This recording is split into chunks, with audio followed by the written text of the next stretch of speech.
The night everything changed in Ravenwood, Oregon, the air felt wrong. The wind was cold in a strange way, like it was holding its breath. The fog outside our house moved slowly, almost like fingers dragging across the ground. Inside, the silence was terrifying. Not normal silence, a silence that felt alive. I was alone in my room scrolling my phone when I heard it. Knock, knock, knock. The sound was soft, but each knock felt like it hit my spine. My heartbeat became loud. My hands turned cold. I stepped out into the hallway and whispered, "Mom? Are you awake?" No answer. Only the wind outside and that slow knocking on the front door. I reached the living room. The knocking stopped, but something else started. A voice, a deep, dry whisper speaking from the other side of the door. "Open the door." I froze in place. The voice didn't sound human.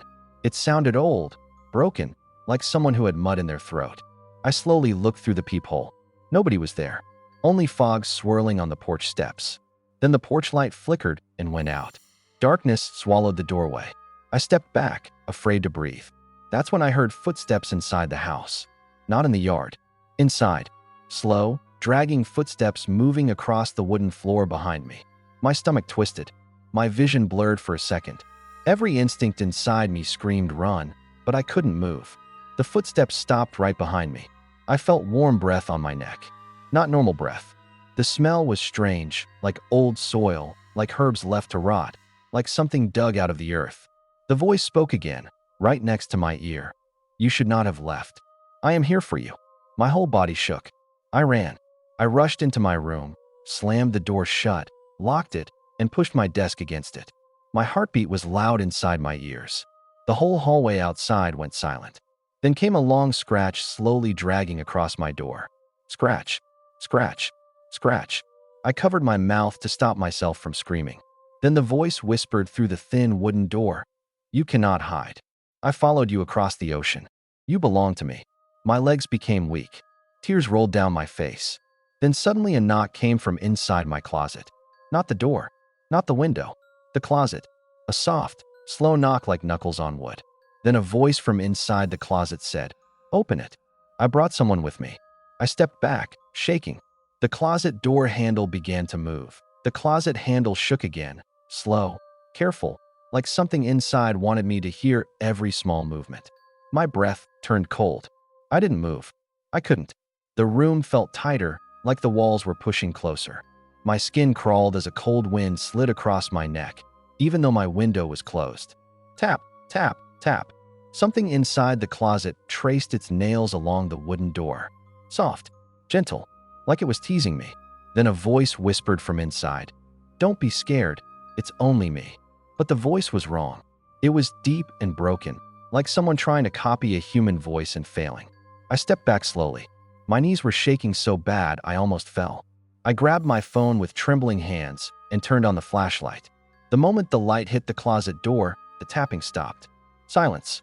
A heavy, suffocating silence. My mind screamed, "Run. Call someone. Don't open that door." But my feet wouldn't move. I stared at the closet like something was hypnotizing me. Suddenly, thud. The closet door jumped forward like something hit it from inside. The whole room shook. The picture frames on my wall rattled. I let out a small gasp, and the moment the sound escaped my mouth, the thing inside reacted. It began pounding. Loud. Violent. The wooden door shook under the hits. Bang. Bang. Bang. I stumbled backward until my back hit the wall. My flashlight flickered like it was about to die. Then everything stopped again. Another silence. But this one felt worse. Slowly, the closet door began to open by itself. The handle turned down. The door creaked. The darkness inside felt thick, almost alive. My flashlight flickered once, twice, and went out. The room became pitch black. In that darkness, I heard breathing. Heavy, wet, slow. It came closer. I held my breath, sliding down the wall, shaking uncontrollably. Then I heard a voice right in front of me, just inches away. "I waited so long to find you." My body froze. Something cold touched my ankle. A hand, thin fingers, bony, icy, holding my leg with a slow, gentle grip. I kicked hard and scrambled up, running blindly across the room. I hit the doorknob, unlocked it, and sprinted out into the hallway. But the hallway was worse. The lights were flickering.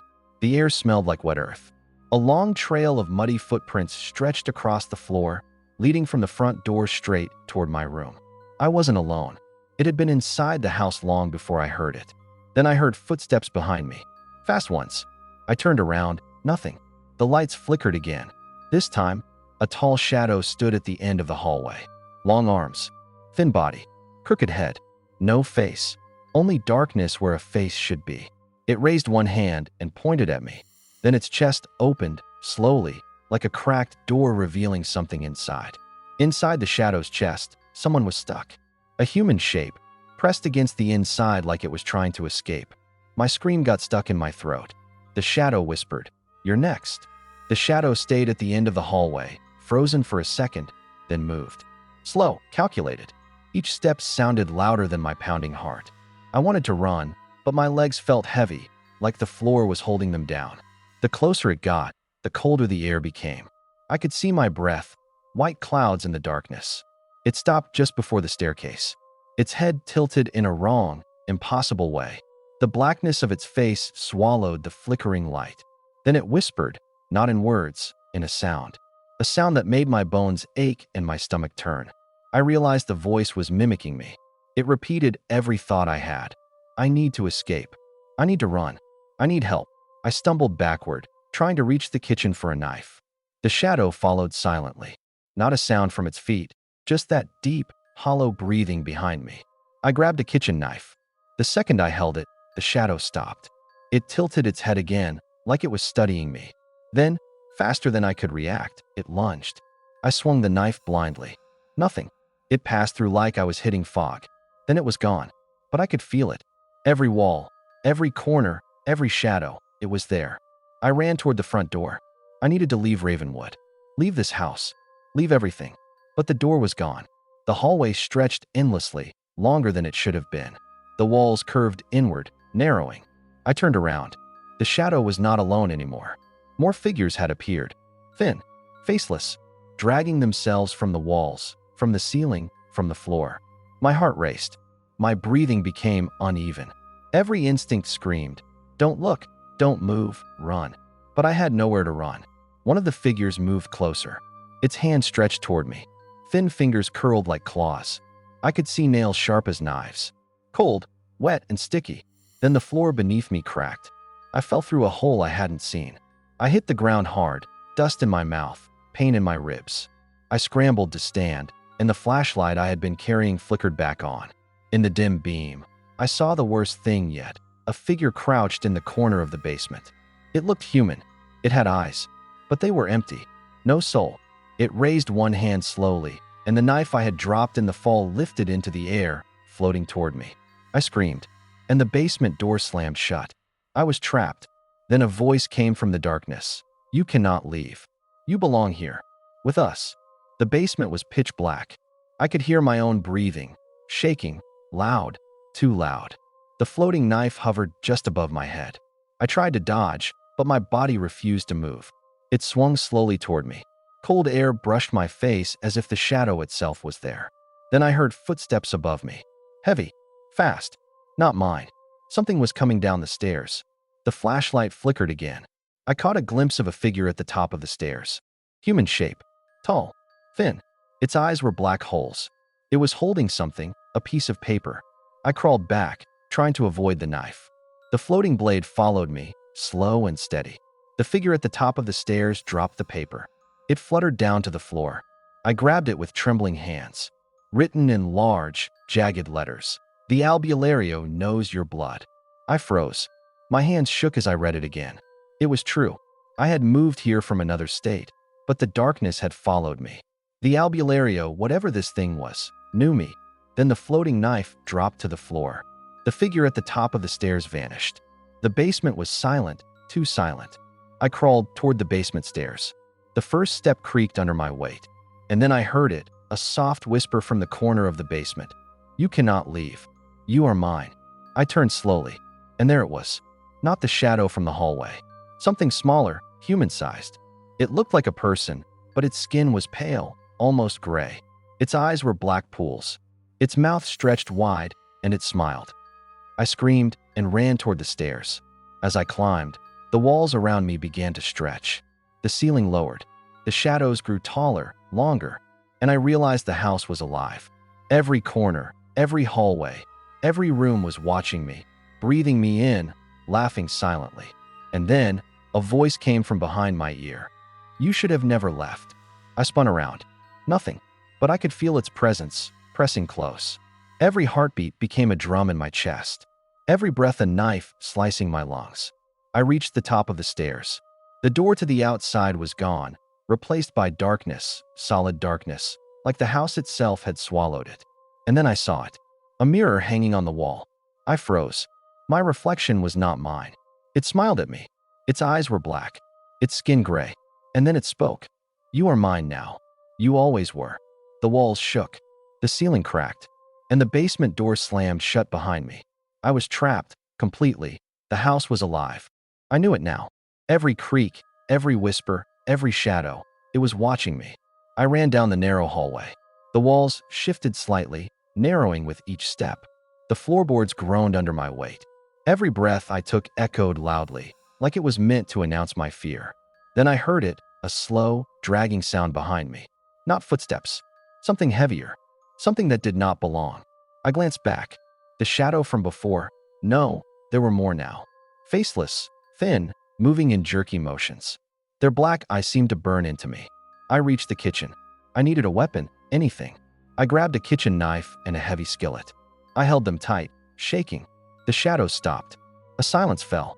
Thick, heavy. I could barely breathe. Then the largest shadow moved forward. Its form stretched impossibly tall, scraping the ceiling. Its head turned toward me slowly, like it was aware of every fear inside me. Then it spoke, a whisper that crawled into my brain. "You cannot hide. You ran from Mindoro, but Mindoro came with you." The walls shuddered. The ceiling cracked. A cold wind blew through the room. I could hear whispers from all directions now. I swung the knife. Nothing. The shadow didn't react. It just watched, smiling. Then I realized something worse. The shadows were copying me. Each step I took, they mimicked. Every breath, every move, every panic was mirrored perfectly. I turned and ran toward the basement door. It opened this time. I sprinted down. But the basement, it wasn't the same. It had changed. The ceiling was lower. The air thick, heavy. And there, at the far corner, crouched the human-shaped figure. Its skin gray, eyes black, mouth wide with a frozen grin. I froze. It slowly raised a hand, pointing at me. Then the flashlight I had dropped earlier flickered on. The basement lit for a second, and I saw it clearly. There were dozens of bodies pressed against the walls. No movement, just faces staring at me. Eyes empty, mouths open, screaming silently. The gray figure tilted its head. Then it spoke again. "You are next. You belong to us." Suddenly, the basement door slammed shut. I was trapped completely. The shadows pressed closer, their long fingers scraping the walls. I tried to run, but I felt hands on my legs, arms, shoulders, pulling me down. A scream tore from my chest, echoing through the basement. The shadows froze for a moment, then surged forward like a wave. The last thing I saw before they swallowed me was my own reflection in the broken basement window. My eyes were black, my skin gray, and I was smiling that I woke up in darkness. Not my room, not the basement, somewhere worse. The air smelled damp and cold, like wet soil mixed with something rotten. I tried to move, but my body felt heavy, tied to the floor. I struggled, heart pounding, every breath loud in my ears. Then I heard it, a low, deep laugh that made my teeth ache. The shadow, the gray figure, the house, it was all around me. A light flickered. I saw them. The dozens of bodies pressed against the walls were moving now, slowly. Their eyes empty, staring, following me. The gray figure stepped forward. Its face still empty. Its mouth opened, revealing a row of sharp teeth I had not noticed before. "You cannot leave. You tried to hide. You ran from Mindoro, but you carry its blood." I tried to scream. Nothing came out. My voice was gone. The figure moved closer. Its shadow stretched across the room, swallowing the light that I realized something. It was not just alive. It was feeding on fear. Every heartbeat, every gasp, every shiver, it grew stronger. Then I saw it, a small, broken mirror lying on the floor. I crawled toward it, praying. My hands shook. The reflection, me, or what was left of me. The figure spoke again. "Look into the mirror." See yourself as you truly are. I raised the mirror slowly. My reflection stared back. Eyes black, skin gray, mouth twisted in a smile I did not recognize. And then I saw behind me dozens of shadowy forms pressing closer, reaching with long, clawed hands. I could feel them brushing my skin. I could hear whispers crawling in my head. I swung the mirror, breaking it on the floor. Shards scattered, reflecting flashes of light. The shadows shrieked, a sound that froze my blood. But it did not stop them. Then the gray figure knelt. Its hand hovered over one of the shadows, and it began to absorb them, like they were part of it all along. Its power was immense. I realized I was no match for this being. I screamed, tears rolling down my face. My body shook violently. But then I felt a small thing, a spark, a memory, something deep inside me fighting back. The figure's head tilted again. It spoke, calm but terrifying. You cannot fight me. You are mine. And soon, you will join them. I backed away, slipping on the wet floor. The shadows rose again. The walls seemed to move closer. The ceiling lower, crushing me. I realized there was no escape. I had been trapped the moment I stepped into this house. And then a small voice whispered inside my mind, "Fight, or you will die forever." I knew it was over. The walls pressed in. The shadows circled me. Every breath, every heartbeat, was feeding them. The gray figure stood before me, taller than ever. Its black eyes burned into mine. Its mouth opened, silent, but I heard it in my mind. "You belong to me." I felt cold, stronger than anything before. My arms froze. My legs stiffened. The floor beneath me seemed to breathe. The house, the shadows, the figure, they were all alive, all connected. Then something inside me snapped. A memory, my family, a face I loved. I grabbed the knife I had dropped long ago. The metal felt warm, alive. I swung it blindly at the gray figure. It passed through, but a scream echoed from it. The figure staggered back, losing focus. The shadows hissed. They lunged at me. I ran toward the basement stairs. They multiplied, hundreds of them, closing every path. I reached the top floor. The front door was still gone. I backed into a corner, knife raised. The gray figure approached slowly. Then a faint light appeared at the end of the hall. A door. A real door. It hadn't been there before. I ran. The shadows screamed, claws scraping the walls. I dove through the door. I landed outside. Fog everywhere. Cold night air. Ravenwood looked calm, quiet, like nothing had happened. I looked behind me. The house was gone. Only an empty lot remained, overgrown with weeds. I breathed hard, but then I realized something. The shadows weren't in the house anymore. They were with me. I felt them crawling under my skin, watching, waiting. I ran to the edge of town. The streets were empty. The faint whispers followed me. I covered my ears, screaming. Then I saw my reflection in a car window. Eyes black, skin gray, and I was smiling. The Albularyo's voice echoed in my head. "You cannot escape. You carry Mindoro's secret, and now it carries you." I tried to scream again. Nothing. I ran blindly into the night. The fog swallowed me. The last thing I felt was cold fingers sliding into my hand. And then darkness.